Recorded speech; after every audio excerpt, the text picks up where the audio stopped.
प्रभु भक्ति।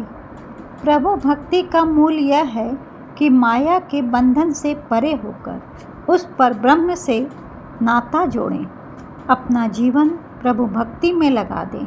धरती पर जन्मा कोई भी जीव जंतु प्रभु की भक्ति, उसका गुणगान करने में सक्षम नहीं है, परंतु मनुष्य जन्म ही एक ऐसा जन्म है जिसमें प्रभु भक्ति के जरिए व्यक्ति मोक्ष को भी प्राप्त कर सकता है।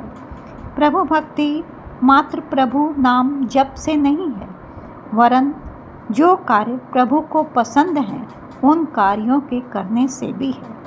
मात्र जिह्वा से प्रभु नाम जप व स्मरण प्रभु की सच्ची भक्ति कदाचित नहीं हो सकती। जिसने प्रभु भक्ति के साथ साथ सभी जीवों के प्रति दया भाव रखा, परोपकार किया, दीन दुखियों की सेवा की, सभी धर्म के लोगों के प्रति सम्मान भाव रखा, वह व्यक्ति अपने जीवन को सार्थक कर लेता है।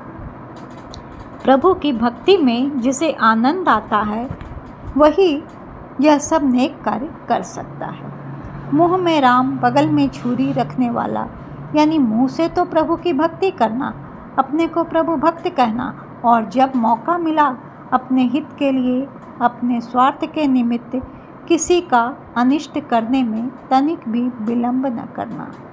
ऐसे व्यक्ति लोभी और पाखंडी की श्रेणी में ही आएंगे। उन्हें भक्त कहना भक्ति का अपमान करना है।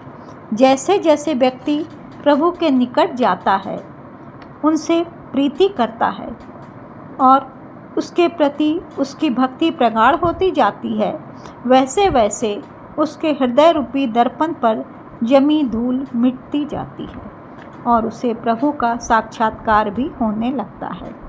यह जरूरी नहीं कि यह साक्षात्कार चतुर्भुज रूपधारी विष्णु के रूप में ही हो या गले में सर्पमाला और जटा में गंगा व चंद्र धारण करने वाले शिव के रूप में हो, वरन प्रतीकात्मक रूप में आपको प्रभु के दर्शन होते रहेंगे। और यही भक्ति भावना जब आपकी अत्यंत प्रगाढ़ हो जाएगी, यानी अपनी चरम सीमा पर पहुंच जाएगी, तो आपको अपने आराध्य के दर्शन अक्सर स्वप्न के माध्यम से भी होते रहेंगे। हम प्रभु भक्ति में जितने खो जाएंगे, उनमें रम जाएंगे।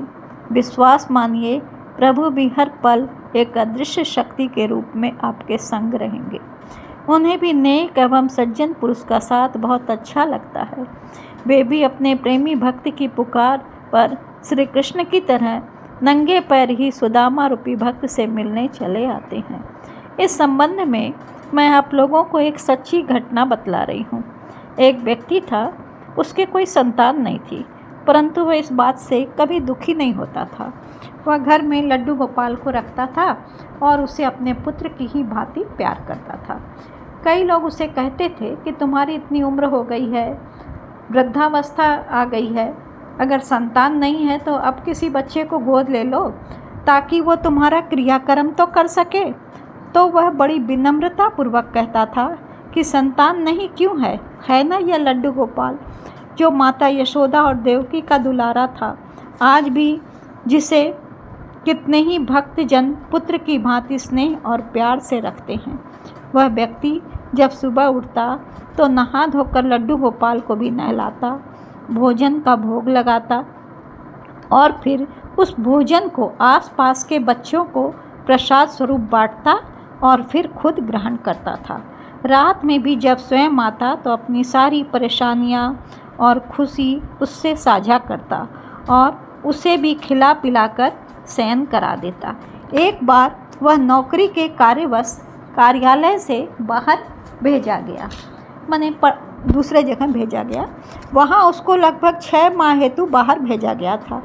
वह बरसाने के पास ही गया था। वहाँ का कार्य वह बहुत अच्छी तरह से संभाल रहा था।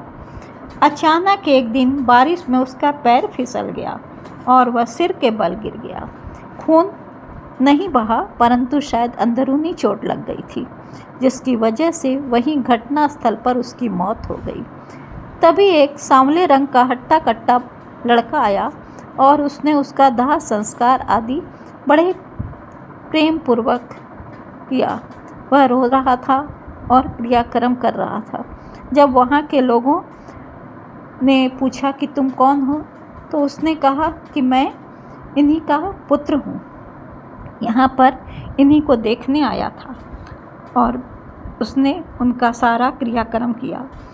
जब वहाँ के लोगों द्वारा यह समाचार उसके घर वाले को, पत्नी, भाई, भाभी आदि को मिला, तो वे सभी बड़े अचंभित रह गए कि उनका दाह संस्कार भी कर दिया गया उनके पुत्र सांवरे द्वारा। सबने यह प्रत्यक्ष प्रमाण प्राप्त कर लिया कि उनका लाडला लड्डू गोपाल, जिससे वे पुत्र की भांति प्यार करते थे, वही सांवरा बनकर उनका संपूर्ण अंत्येष्टि संस्कार कर दिया। तो कहने का तात्पर्य यही है कि तुम्हारी भक्ति जितनी प्रगाढ़ होगी, प्रभु का भी तुम्हारे प्रति प्रेम उतना ही प्रगाढ़ होगा। प्रभु भक्ति ही जीवन का सार है। जिसने मनुष्य जन्म पाकर भी प्रभु भक्ति नहीं की, उसका जीवन निस्सार है। धन्यवाद।